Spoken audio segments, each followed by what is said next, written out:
frère Jonas Soumahoro. Je viens aujourd'hui avec un message concernant le président de la France, Emmanuel Macron. Le message sera court, c'est un simple message. Monsieur Macron, écoutez le peuple français.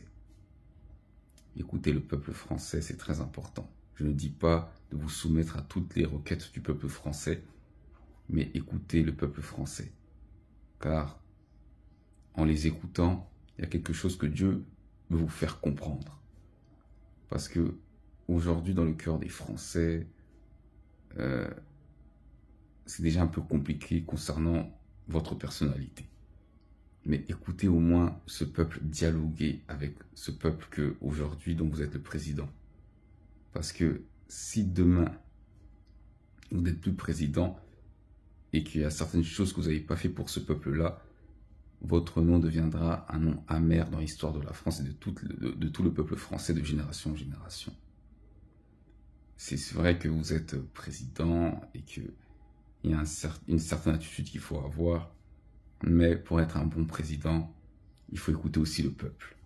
Et je répète, je n'ai pas dit que vous devez vous soumettre aux envies de ce peuple, mais de les écouter, avoir un dialogue avec le peuple français. Savoir ce qu'il vous reproche, c'est très important. Car demain, si vous n'écoutez pas ce peuple-là, votre histoire plutôt sera effacée de l'histoire de la France. Votre nom deviendra amer. Beaucoup de gens, dès qu'ils entendront ce nom dont vous portez, auront de la colère.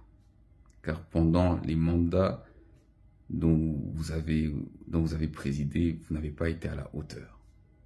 Et moi, je vous parle en tant que serviteur de Dieu. Après, vous avez le droit de ne pas écouter le conseil que je vous donne. Mais, moi, à votre place, j'écouterai.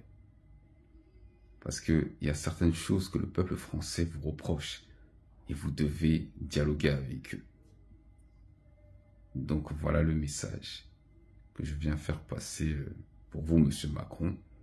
Et j'espère que votre cœur ne sera pas endurci et que vous ferez au moins un effort de pouvoir dialoguer avec le peuple français. Donc voilà le message que j'avais à apporter. Que Dieu vous bénisse.